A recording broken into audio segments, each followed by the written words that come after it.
औज़ुबिल्लाहि मिनश्शैतानिर्रजीम बिस्मिल्लाहिर्रहमानिर्रहीम। आज हम इंशाल्लाह पढ़ेंगे हाइपोथेसिस, इसके फॉर्म्स, इसके टाइप्स, और कल एक दो टॉपिक रह गए थे, इंशाल्लाह उसको भी हम आज कवर करेंगे। अच्छा, कोरिलेशनल रिसर्च कल हमने पढ़ा था कि कोरिलेशनल रिसर्च का मतलब ये है कि हम इसी रिसर्च में रिलेशनशिप देखते हैं अमॉन्ग वेरिएबल्स। अपना माइक ऑफ रख लो, माइक ऑफ कर लो। ओके जी, थैंक यू। अच्छा, कोएफिशिएंट कोरिलेशनल रिसर्च जो है ये स्पेसिफिकली जो दो वेरिएबल्स होते हैं उसके दरमियान या तो ट्रस्ट या रिलेशनशिप को बयान करने के लिए हम यूज करते हैं कि आया दो वेरिएबल के दरमियान रिलेशनशिप एग्जिस्ट करता है कि नहीं। ठीक है, तो अभी कोरिलेशन रिसर्च जो है स्पेसिफिकली ये रिलेशन को डिफाइन करता है कि रिलेशन है कि नहीं है। अभी अगर रिलेशन है या नहीं है तो इसकी इंटेंसिटी कितनी है या ये कितने मिकदार में है, तो आगे हम जाके फिर इसको फर्दर एनालिसिस करते हैं इसकी रिग्रेशन में। ठीक है, अच्छा, कोएफिशिएंट कोरिलेशन भी कल हमने पढ़ा था कि ये जो है दो वेरिएबल के दरमियान एक रिलेशन जो है वो कितना है और किस डायरेक्शन में, आया नेगेटिव डायरेक्शन में है, आया पॉजिटिव डायरेक्शन में है। हमने पढ़ा था कि इसकी जो वैल्यू है वो -1.0 से 1.0 की तरफ जाती है। ठीक है, जीरो जो है, zero is the neutral point, जबकि जब 1 की तरफ वैल्यू जाती है तो मीन के यहाँ पर पॉजिटिव स्ट्रॉन्ग रिलेशनशिप है। अगर -1 की तरफ जाती है इट मीन के नेगेटिव स्ट्रॉन्ग रिलेशनशिप है। ठीक है, पॉजिटिव रिलेशनशिप आज हम पढ़ रहे हैं। अगर एक वेरिएबल इंक्रीज हो रहा है और उसकी वजह से दूसरा वेरिएबल भी इंक्रीज हो रहा है, इट मीन कि ये पॉजिटिव रिलेशनशिप है। ठीक है, अगर इंडिपेंडेंट वेरिएबल इंक्रीज हो रहा है और उसकी वजह से जो डिपेंडेंट वेरिएबल है वो इंक्रीज हो रहा है, इट मीन कि the relationship is positive relationship.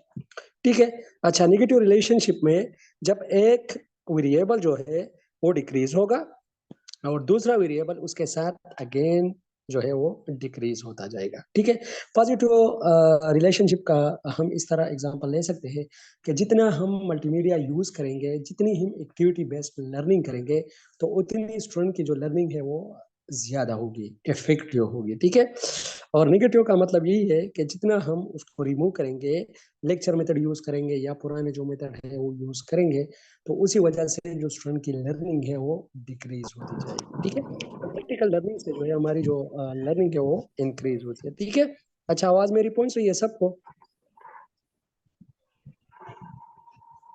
जी बिल्कुल, बहुत बढ़िया। अच्छा जी, ओके ओके, थैंक यू। अच्छा, कर्वीलिनियर रिलेशनशिप।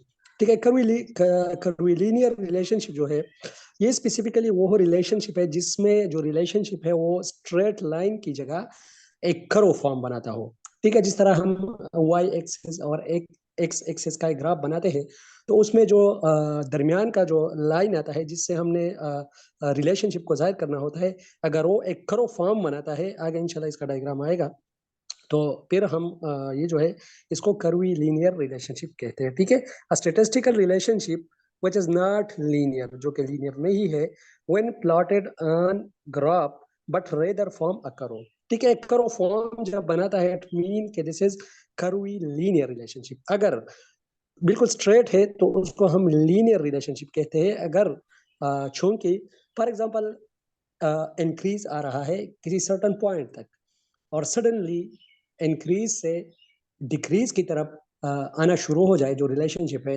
तो इट मीन कि यहाँ पर कर्व आ रहा है, बिल्कुल स्ट्रेट रिलेशन में हम नहीं जा रहे, स्ट्रेट लाइन में हम नहीं जा रहे, तो इसको हम कर्वी लीनियर रिलेशनशिप कहते हैं। ठीक है, अच्छा, नेक्स्ट हजरत भाई।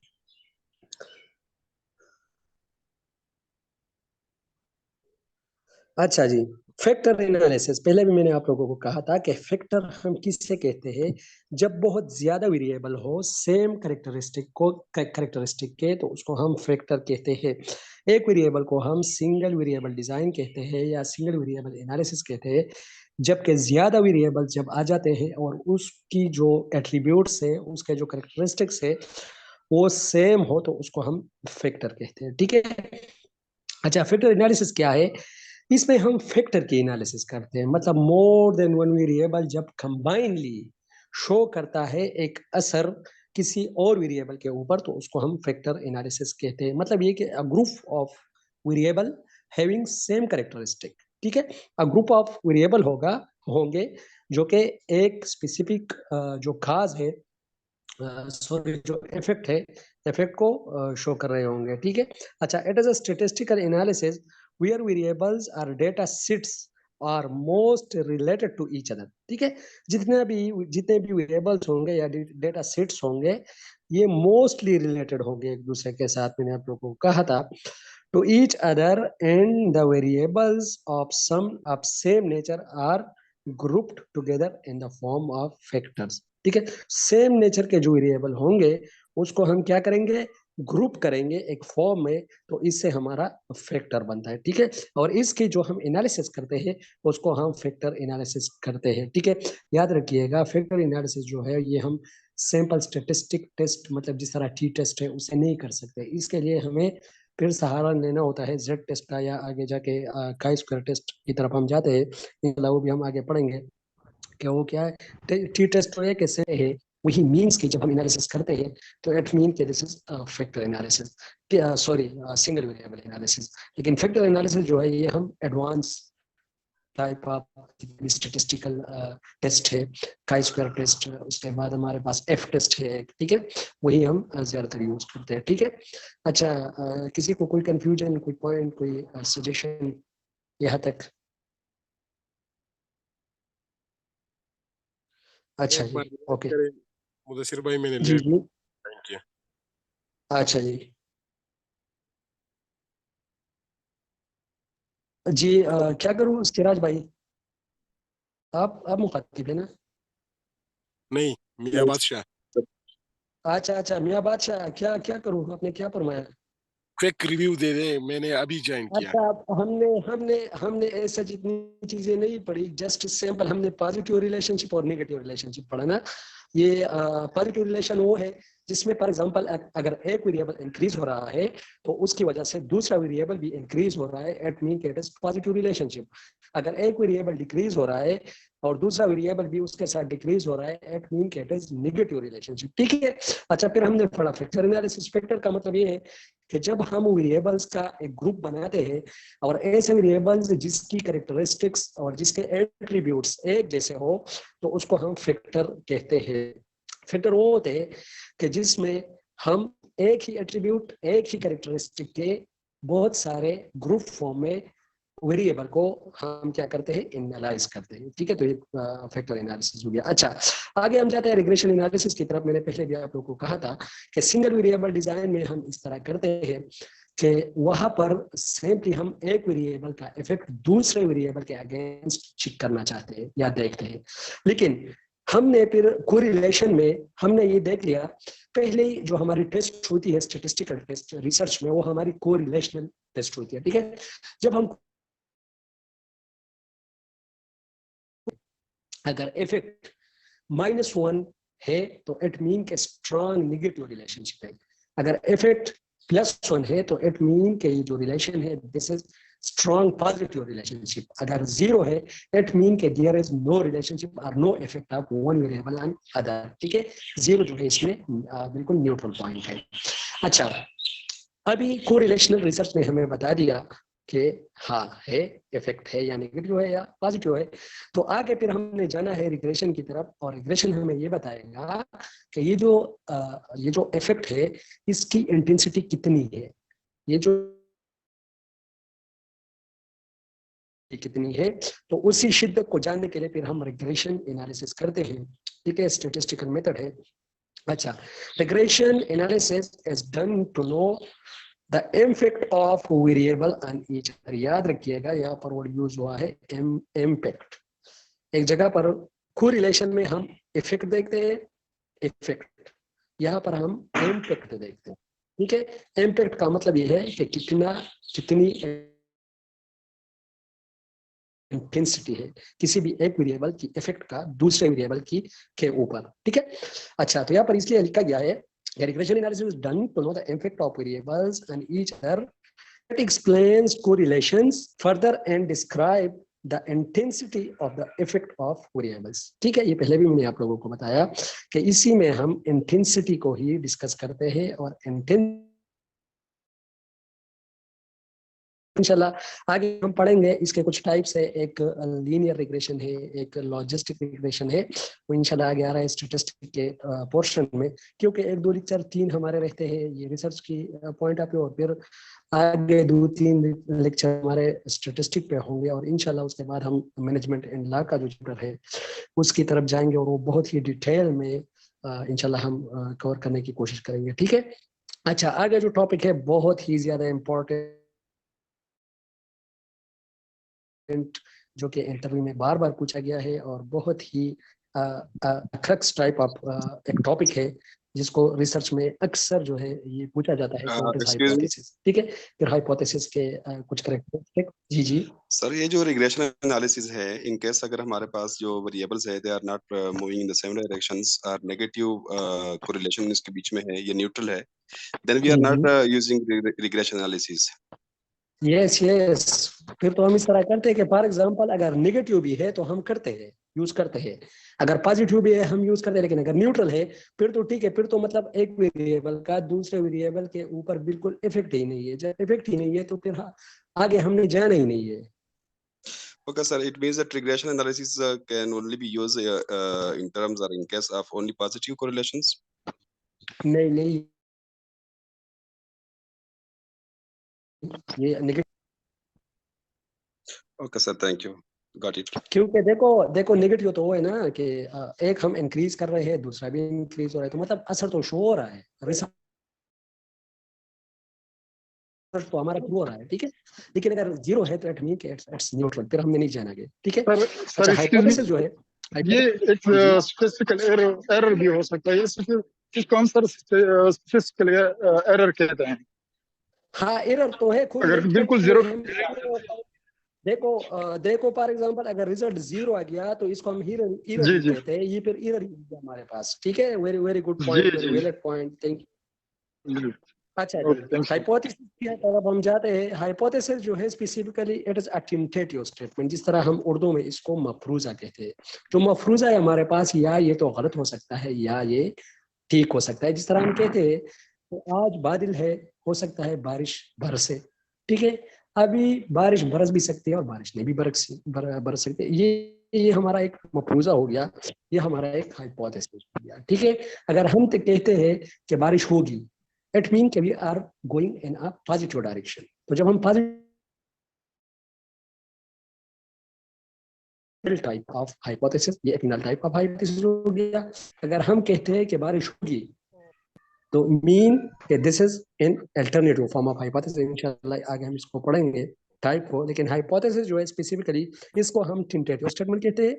It is a tentative statement और टेम्पोररी गिज, अंदाजा और सपोजिशन, एक सपोजिशन है अबाउट द रिसर्च प्रॉब्लम। किसी भी रिसर्च प्रॉब्लम के लिए जो हम हाइपोथेसिस ड्रा करते हैं, इसको हम जो हम मफरूजा ड्रा करते हैं, स्पेसिफिकली दिस इज और हाइपोथेसिस। ठीक है, अच्छा, रिसर्च साइंटिफिक मेथड जो है स्पेसिफिकली इंशाल्लाह आगे उसको भी हम पढ़ेंगे एक दिन में। जो हमारा जो साइंटिफिक मेथड है वो ये उसका दूसरा जो स्टेप है ये हाइपोथेसिस बनाना है। फर्स्ट हमने प्रॉब्लम आइडेंटिफाई किया, एक प्रॉब्लम है। प्रॉब्लम क्या है? प्रॉब्लम को हम इस तरह डिफाइन कर सकते हैं कि any situation which is forward. ठीक है, ये इसके डिक्शनरी डिफिनीशन है कि एक ऐसा सिचुएशन जिसको हम फॉरवर्ड करें, मतलब फॉरवर्ड लाए कि इसको हमने स्टडी करना है। एनी सिचुएशन और any condition which is forward, जो कि हम फॉरवर्ड लाते हैं, इसको हम प्रॉब्लम कहते हैं। ठीक है, अभी प्रॉब्लम है, हमें नजर आ रहा है। प्रॉब्लम हमने कहाँ से लाना है? या तो लिटरेचर रिव्यू से आएगा या सोर्सेज ऑफ नॉलेज से आएगा। सोर्सेज ऑफ नॉलेज हमारे पास क्या है? अथॉरिटी है, एक्सपर्ट ओपिनियन है, बुक्स है, जर्नल्स है। ठीक है, या कोई मूवी भी हो सकती है, या कोई यूट्यूब का की कोई वीडियो भी हो सकती है। ठीक है, तो ये जो है हमारे पास सोर्सेज ऑफ नॉलेज है, या हमारे पास जो लिटरेचर रिव्यू है specifically it is the authentic source of hypothesis. ठीक है, अच्छा, it is a tentative statement और टेम्पररी गेस और suggestion about the research problems. Sources of hypothesis कौन कौन से है? जनरल कल्चर, जो हमारे पास कल्चर है। What is culture? Culture is the man made thought of the society. Man made फॉर्ट ऑफ द सोसाइटी जो है स्पेसिफिकली इसको हम कल्चर कहते हैं। इंसान एक सोसाइटी के अंदर जब रहता है तो अपने लिए कुछ तरीके और कुछ टेबोस, कुछ वैल्यूज, कुछ नॉर्म्स जो है वो सेट करते हैं, कुछ स्टैंडर्ड सेट करते हैं, इसको हम स्पेसिफिकली कल्चर कहते हैं, ठीक है। और कल्चर की स्टडी को हम रिसर्च की टर्मिनोलॉजी में इथनोग्राफिक रिसर्च कहते हैं, पहले भी मैंने आप लोगों को पढ़ाया है, ठीक है। तो जो हाइपोथेसिस के सोर्सेज है जनरल कल्चर से हम ले सकते हैं, अच्छा साइंटिफिक थ्योरी से भी ले सकते हैं। जिस तरह साइंटिफिक थ्योरी की मैंने आप लोगों को कहा था कि ये एक साइंटिफिक मेथड से आता है। Scientific method is that in which the first step is to identify the problem, the second step is to conclude or to draw your hypothesis, the third step is to collect your data. After the collection of your data, you analyze the data and then give your conclusion. After conclusion, you reject or accept a hypothesis and it will lead to a theory. After a theory, we make a law from it. ठीक है, इससे फिर हमारी क्या बनती है, एक law बनती है, ठीक है। अच्छा नेक्स्ट कर ले खजरान भाई, ये तो आपने पिछले स्लाइड पे क्यों चले गए आप? अच्छा ओके, थैंक यू। अच्छा तो ये एक टेंटेटिव स्टेटमेंट हो गया। सोर्सेज, ये जो सोर्सेज है इसके, ये साइंटिफिक थ्योरी तक हम आ गए थे। अच्छा पर्सनल एक्सपीरियंस, जो हमारा पर्सनल एक्सपीरियंस है उसके जरिए भी हम, जो हमारा हाइपोथेसिस होता है पर्सनली, हम एक ऐसा स्टेटमेंट अगर चूज कर ले जिस पे हम कहते हैं कि हमने इसी स्टेटमेंट पे रिसर्च करनी है या ये हमारा प्रूफ हो सकता है, तो ये भी हम, it is also a valid source of hypothesis, ठीक है। अच्छा कैरेक्टरिस्टिक क्या है हाइपोथेसिस के? नंबर एक वेरिफिएबिलिटी है। जिस तरह हमने रिसर्च के भी कुछ पढ़े थे, कैरेक्टरिस्टिक मूवी मैंने आप लोगों को कहा था उसका निमोनिक है, ठीक है। मैथमेटिकल प्रिसीजन एंड एक्यूरेसी, फिर उसके बाद ओ से ऑब्जेक्टिविटी, वी से वेरिफिएबिलिटी, आई से इम्पार्शियलिटी और ई से एक्सपर्टनेस, ठीक है। ये 5 जो थे ये स्पेसिफिक रिसर्च के जो कैरेक्टरिस्टिक थे वही थे, ठीक है। अच्छा कैरेक्टरिस्टिक ऑफ हाइपोथेसिस कौन से है? एक तो ये वेरिफिएबिलिटी होगी, मतलब इसमें ये वेरीफाई होने के काबिल होगा। ऐसा ना हो कि आपने एक ऐसी चीज, फॉर एग्जांपल हम कहते हैं कि अल्लाह एक है और हम इस पर रिसर्च करना चाहते हैं, तो हम किस तरह करेंगे? ठीक है, ये तो ऑब्जेक्टिव ट्रूथ है। ऑब्जेक्टिव ट्रूथ पे तो हम फिर नहीं कर सकते। हाँ ये तो सबको पता है कि अल्लाह एक है, लेकिन आगे किसी के अकायद, किसी के ठेबोस पे आपने रिसर्च नहीं करना, क्योंकि जब इसी तरह के टॉपिक पे आप जाओगे तो वहाँ से आपको हो सकता है टॉपिक नहीं, डेटा नहीं मिलता, और सेकंड ये कि ये इथिक्स के भी अगेंस्ट है। इथिक्स इंशाल्लाह लास्ट जो हमारा टॉपिक होगा, रिसर्च के कुछ इथिक्स भी है, ठीक है। तो एक तो ये जो हाइपोथेसिस है, ये इसकी वेरिफिएबिलिटी, एक क्वालिटी होनी चाहिए। Second testability, it should be tested. किसी भी टाइम आप उसको उठाओ तो वो टेस्ट करने के काबिल हो, ठीक है। ऐसा ना हो कि आपका जो लिटरेचर रिव्यू है, आपकी जो मेथोडोलॉजी है, वो चीज़ें किसी और डायरेक्शन में जा रही है और जो आपका हाइपोथेसिस है वो किसी और डायरेक्शन में है, ठीक है। अच्छा आंसरेबिलिटी, ये आंसर करेगा आपके ऑब्जेक्टिव्स और आपके जो पीछे जो आपका रिसर्च है। फॉर एग्जांपल आंसर किसको करेगा? आपके ऑब्जेक्टिव होंगे रिसर्च के अंदर, आपके ऑब्जेक्टिव मस्ट होंगे। ऑब्जेक्टिव को हम कहते हैं the 4 corner of your research, ठीक है। 4 कॉर्नर आपके जो रिसर्च के है, उसी ऑब्जेक्टिव के अंदर रहते हुए आपने स्टडी करनी है। तो अभी जो आपका हाइपोथेसिस है ये आंसरेबल होना चाहिए आपके जो रिसर्च, आपका जो रिसर्च प्रॉब्लम है और आपका जो रिसर्च ऑब्जेक्टिव्स है उसके लिए आंसरेबल होना चाहिए। अच्छा not in conflict with any natural laws. देखो पहले भी मैंने आप लोगों को कहा कि हमने इस तरह के जो ऑब्जेक्टिव स्टेटमेंट है या ऑब्जेक्टिव रियलिटी है उसको नहीं छेड़ना। यहाँ पर क्लियर कट लिखा है not in conflict with any natural laws. जो नेचुरल लॉज है जो मौजूद है पहले से, उसके अगेंस्ट नहीं होना चाहिए, उसके साथ कॉन्फ्लिक्ट में नहीं होना चाहिए, क्योंकि हो सकता है आपके रिस्पोंडेंट आपको डेटा ना दे, ठीक है।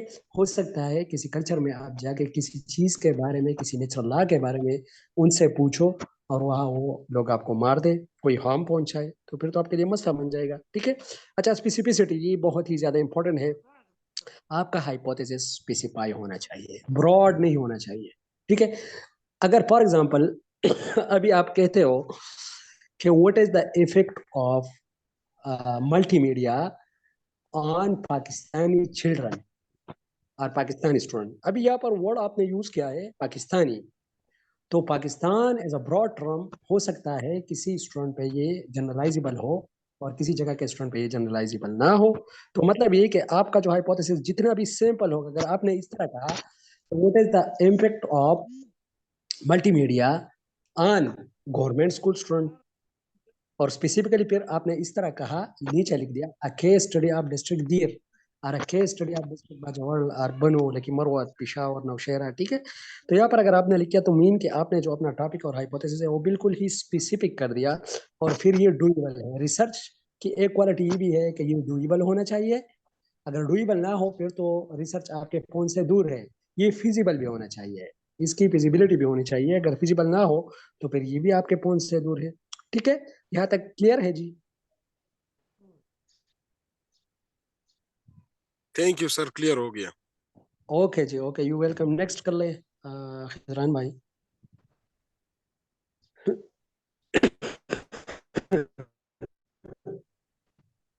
अच्छा जी, फॉर्म ऑफ हाइपोथेसिस। कुछ फॉर्म्स है कि हाइपोथेसिस को हम कितने फॉर्म में लिख सकते हैं।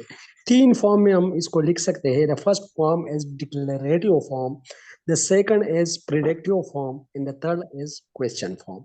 ठीक है, डिक्लेरेटिव फॉर्म मीन के when you are declaring something, जब आप डिक्लेयर कर रहे हो, जिस तरह आप कहते हो कि मल्टीमीडिया की वजह से स्टूडेंट की लर्निंग में पॉजिटिव चेंज आती है। अभी आपने वर्ड यूज किया पॉजिटिव चेंज। ठीक है, तो इसका मतलब ये है कि आपने पहले से डिक्लेयर किया। इसी ही हाइपोथेसिस में एक डिक्लेरेशन है, आपको एक डिक्लेरेशन नजर आ रही है कि जो मल्टीमीडिया है इसका स्टूडेंट की लर्निंग के ऊपर पॉजिटिव इफेक्ट है, या आप कहते हो कि मल्टीमीडिया का स्टूडेंट के इफेक्ट पे नेगेटिव इम्पैक्ट है, की लर्निंग पे सॉरी नेगेटिव इम्पैक्ट है।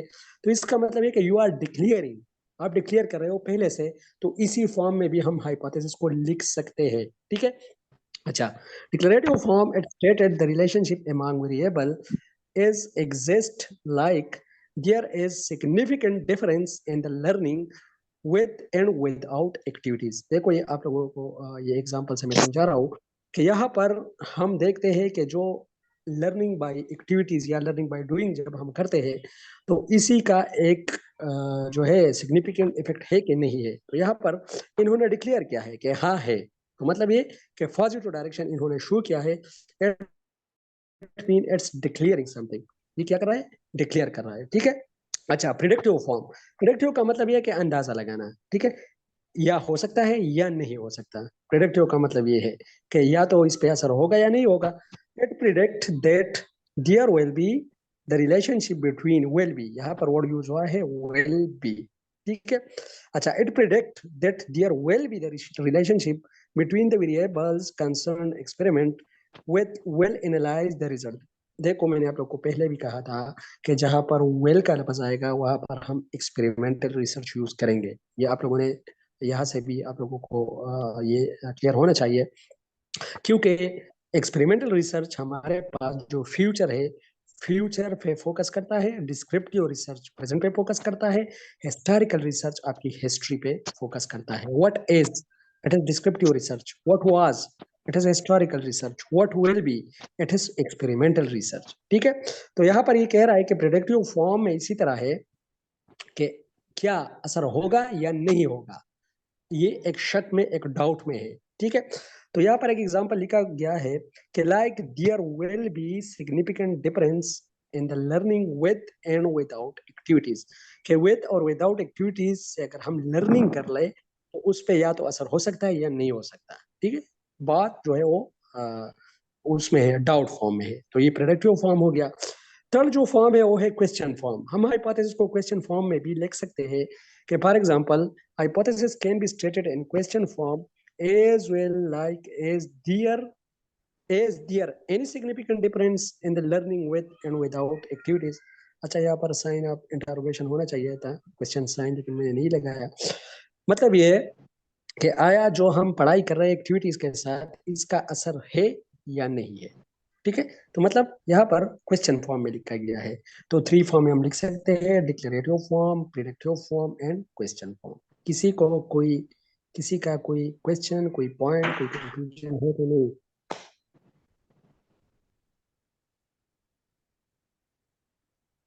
सर अच्छा डिक्लेरेटिव जी, को रिपीट कर दूं?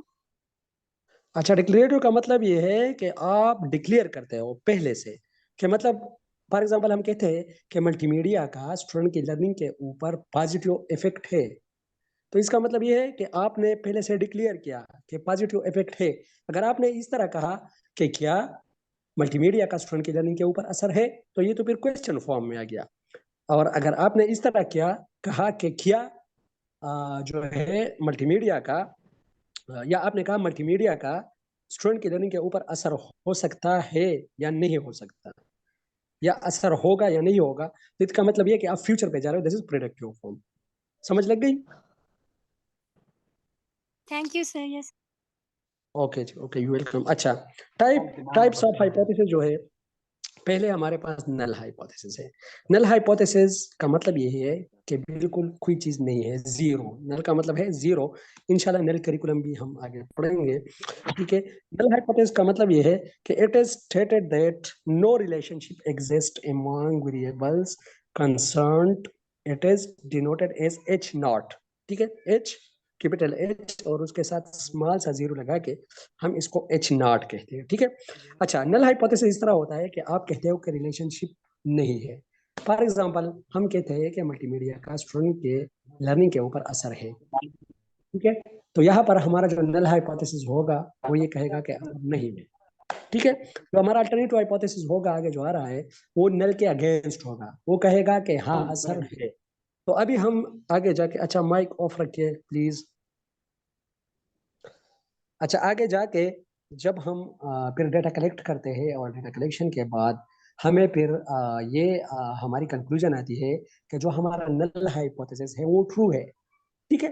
तो जब हमारा नल हाइपोथेसिस ट्रू हो गया, it mean we are accepting it and rejecting the alternative hypothesis. अगर हमारा अल्टरनेटिव हाइपोथेसिस प्रूव हो गया, it mean we are accepting alternative hypothesis while rejecting the null hypothesis, ठीक है। अच्छा, नल हाइपोथेसिस का मतलब यह है कि असर नहीं है, सिंपल। इसका मतलब यही है, it stated that no relationship exists among variables concerned.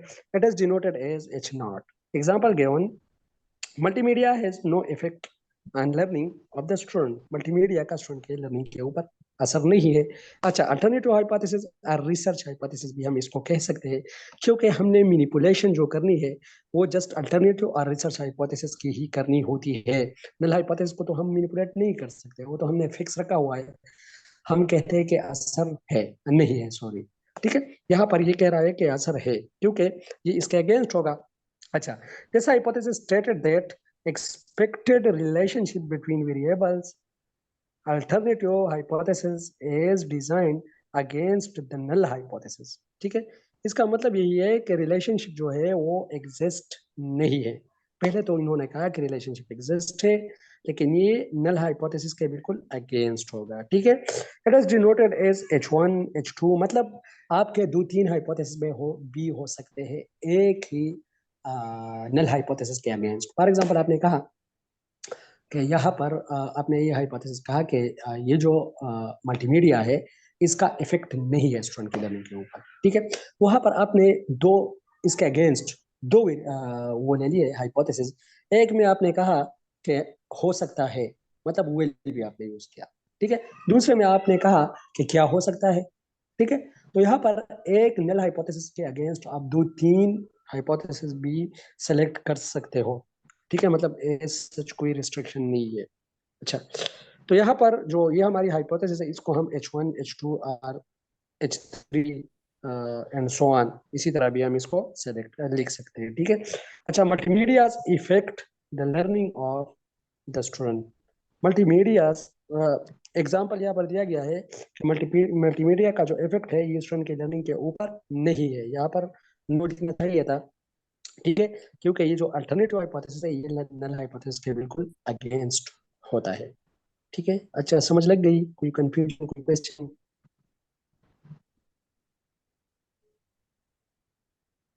Sir H1 और अच्छा, H2 का क्या नेक्स्ट मतलब है? H1 H1 और H2 का पहला हाइपोथेसिस है। H2 का मतलब ये है कि ये दूसरा हाइपोथेसिस है, अल्टरनेटिव। सर जी जी। सर सॉरी बट थोड़ी स्पीड अपनी कम रखें सर, आप तेज तेज बोल रहे हैं। अच्छा ठीक है, ओके ओके, मैं थोड़ा स्लो जाऊंगा, टाइम थोड़ा लिमिट होता है, इसलिए मैं इस असर और इसी हूँ ना कि थोड़ा ज्यादा पढ़े हम। अच्छा जी, ओके ओके, सर थोड़ा मेरा स्लो एक जाऊंगा। क्वेश्चन है। जी जी। अगर हमारे पास ये डिपेंडेबल वेरिएबल एक से ज्यादा हो तो क्या हम उसके लिए दो नल हाइपोथेसिस रख सकते हैं या मतलब एक ही रखेंगे? तो डिपेंडेंट वेरिएबल के ही मैंने आपको पहले कहा कि हम दो या दो से ज्यादा डिपेंडेंट वेरिएबल रख सकते हैं, जिस तरह हम H1, H2, H3, लेकिन नल हाइपोथेसिस हमारे पास एक ही होगा, वो हम दो तीन नहीं रख सकते। ठीक है। मैं इंडिपेंडेंट वेरिएबल की बात नहीं कर रहा, डिपेंडेबल वेरिएबल अगर हमारे पास एक से ज्यादा हो तो उसके लिए तो हम नल हाइपोथेसिस रखते हैं या मतलब अल्टरनेटिव या रिसर्च हाइपोथेसिस रखते हैं? तो देखो, आपका जो डिपेंडेंट वेरिएबल है वो तो रिसर्च हाइपोथेसिस ही है ना, इसी तरह ही आप समझो। जी जी सर, जी जी। डिपेंडेंट डिपेंडेंट आपका क्या है, वो आपका इफेक्ट नहीं है, सॉरी काज है ना, सॉरी इफेक्ट है, हाँ इफेक्ट है, डिपेंडेंट इफेक्ट है और इंडिपेंडेंट जो है वो काज है। मेरा मतलब यही है कि अगर हम तो इंडिपेंडेंट वेरिएबल जो है वो मतलब दो भी रख सकते हैं, तीन भी रख सकते हैं, लेकिन अगर बिल्कुल रख डिपेंडेंट सकते वेरिएबल हैं, से कुछ कोई बात नहीं, मैंने आपको कहा फैक्टर एनालिसिस हमने पढ़ा, फैक्टर एनालिसिस में फिर हम इसकी एनालिसिस कर सकते हैं। Okay sir, thank you. अच्छा जी, ओके यू। अच्छा, एक है डायरेक्शनल हाइपोथेसिस। ठीक है। डायरेक्शनल हाइपोथेसिस का मतलब है कि it is not only indicate relationship among variables but also specify direction of hypothesis। ठीक है, ये डायरेक्शन को भी डिफाइन करता है।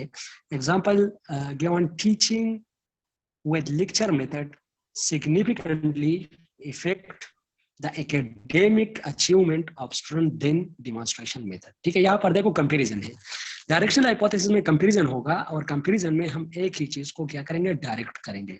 कि फॉर एग्जांपल दो चीजों की हम कंपैरिजन कर रहे हैं, यहाँ पर डेमोन्स्ट्रेशन मेथड और लेक्चर मेथड का एक कंपैरिजन हो रहा है, और डायरेक्शन ये दी हुई है यहाँ पर कि ये जो लेक्चर मेथड है इसका असर ज्यादा है as compare to demonstration method का। ठीक है, एज सच तो रियलिटी में डिमॉन्स्ट्रेशन का असर ज्यादा होता है, लेकिन ये मैंने जस्ट फॉर एग्जांपल फुट किया है। डिमॉन्स्ट्रेशन इंशाल्लाह हम पढ़ेंगे, वहां पर कैलपेट्रिक जब हम पढ़ेंगे इंशाल्लाह तो वहां पर हम इसको पढ़ेंगे। ठीक है। अच्छा, तो डायरेक्शनल हाइपोथेसिस का मतलब यही है कि जब हम दो वेरिएबल्स सॉरी दो वेरिएबल है हमारे पास या दो मेथड है, हम उसकी कंपैरिजन कर रहे हैं और उसमें एक को हमने डायरेक्ट किया। हम ये कह रहे हैं कि फॉर एग्जांपल अगर हम एक्टिविटी बेस्ड लर्निंग कर ले तो ये ज्यादा अच्छा होगा एज कंपेयर टू अगर हम विदाउट एक्टिविटी लर्निंग कर ले। तो यहाँ पर हमने क्या किया, एक डायरेक्शन दे दिया, हमने एक पॉजिटिव डायरेक्शन दे दिया कि यहाँ पर ये जो दो मेथड है, एक मेथड को हमने प्रिपेयर किया। ठीक है। अच्छा, नॉन डायरेक्शनल जो होगा वो उसके अगेंस्ट होगा। It does not specify the direction. Example given, teaching with lecture method and discussion method does not affect the achievement of student। ठीक है, यहाँ पर जो है डायरेक्शन नहीं है। ठीक है, वहां पर तो क्लियर कट डायरेक्शन था, यहाँ पर डायरेक्शन नहीं है। और ये मतलब कह रहे हैं कि जो दोनों मेथड है इसके कोई भी इफेक्ट इसका नहीं है, मतलब स्टूडेंट की लर्निंग के ऊपर, या दोनों में कोई डिफरेंस या इफेक्टिवनेस नहीं है। ठीक है। अच्छा, सिंपल हाइपोथेसिस जो है specifically show the relationship among only one variable. ये तो बहुत ही इजी है।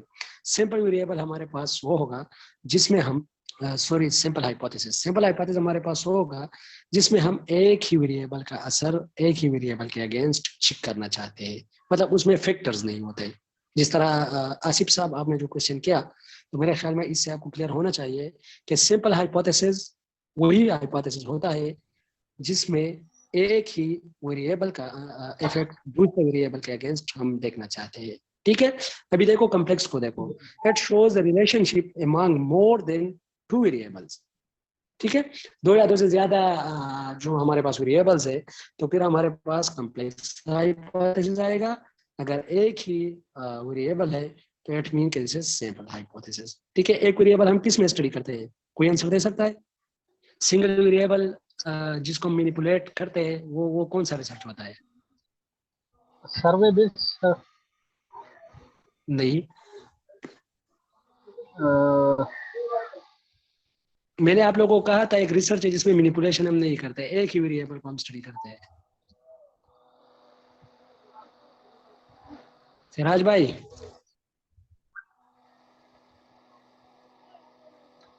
अच्छा वो डिस्क्रिप्टिव रिसर्च है, ठीक है।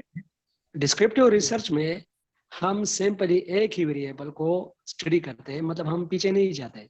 हम ये नहीं देखते कि हिस्ट्री में क्या हुआ था, लेकिन हम ये देखते हैं कि क्या हो रहा है, जस्ट हमने एक ही चीज देखनी है। समझ लग गई? Yes sir clear. अच्छा, लॉजिकल हाइपोथेसिस जो है ये वही हाइपोथेसिस है जिसको किसी लॉजिक की जरूरत होती है, ठीक है, जिसमें हम एक लॉजिक यूज करते हैं। लॉजिक मीन रीजन, ठीक है। इसको हम लॉजिक को इंशाल्लाह हम पढ़ेंगे साइकोलॉजी के चैप्टर में। लॉजिक क्या है, रिफ्लेक्टिव थिंकिंग क्या है, क्रिएटिविटी क्या है, इसको हम उधर फिर हम थोड़ा डिटेल में पढ़ेंगे, ठीक है। तो लॉजिकल हाइपोथेसिस सिंपली आप ये याद रख लो, ये चीजें इतनी इंपॉर्टेंट नहीं है, लेकिन एक जस्ट एक टच में इसको दे रहा हूँ। जो लॉजिकल हाइपोथेसिस होता है वो लॉजिकल वेरिफिकेशन इसकी जरूरी होती है। अच्छा, स्टैटिस्टिकल हाइपोथेसिस क्या है? Need verification on the basis of statistical hypothesis. तो हमारा जो रिसर्च हाइपोथेसिस है उसको हम स्टैटिस्टिकल हाइपोथेसिस भी कह सकते हैं। जो हमारा रिसर्च हाइपोथेसिस है जिसको हम अल्टरनेटिव हाइपोथेसिस कहते हैं। मैंने आपको पहले भी कहा, जो हमारा रिसर्च हाइपोथेसिस होता है वही हमारा स्टैटिस्टिकल हाइपोथेसिस होता है, क्योंकि हमने उसको मैनिपुलेट करना होता है। और जो डिस्क्रिप्टिव रिसर्च है, डिस्क्रिप्टिव रिसर्च में स्पेसिफिकली हम जो हमारा डिपेंडेंट वेरिएबल होता है उसी को ही हम जो है वो मैनिपुलेट करते हैं, और उसी को हम ही आगे ले जाने की कोशिश करते हैं, ठीक है। अच्छा, आगे बहुत ही ज्यादा इससे भी इम्पोर्टेंट टॉपिक है सैम्पलिंग, ठीक है, थोड़ा पढ़ते हैं इसको। अच्छा, सैम्पलिंग क्या है? सैम्पलिंग का मतलब ये है कि किसी भी पॉपुलेशन से या किसी होल जो लेते हैं, तो इसका मतलब ये है कि दिस इज रिप्रेजेंटेटिव।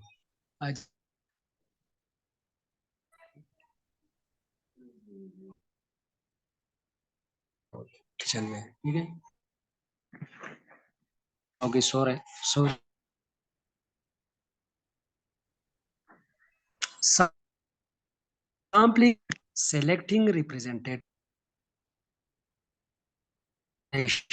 से करते हैं तो इसको हम सैम्पलिंग कहते हैं, ठीक है। कुछ टर्मिनोलॉजीज है, इसको हम थोड़ा पढ़ते हैं। पॉपुलेशन क्या है? It is the whole aggregate from which sample is selected. एक होल पॉपुलेशन जिससे हम सैंपल सेलेक्ट करते हैं उसको हम, एक होल एग्रीगेट सॉरी, जिससे हम सैंपल सेलेक्ट करते हैं या रिप्रेजेंटेटिव सेलेक्ट करते हैं उसको हम पॉपुलेशन कहते हैं, ठीक है। फॉर एग्जांपल, अभी अगर हम रिसर्च करना चाहे डिस्ट्रिक्ट दीर के ऊपर, तो ये जो हमारा डिस्ट्रिक्ट दीर है इसकी जितनी भी पॉपुलेशन है, इसकी पॉपुलेशन पे अगर हम रिसर्च करना चाहे, दिस इज आवर पॉपुलेशन, ठीक है। फिर इसमें हमारे पास टारगेट पॉपुलेशन भी होता है।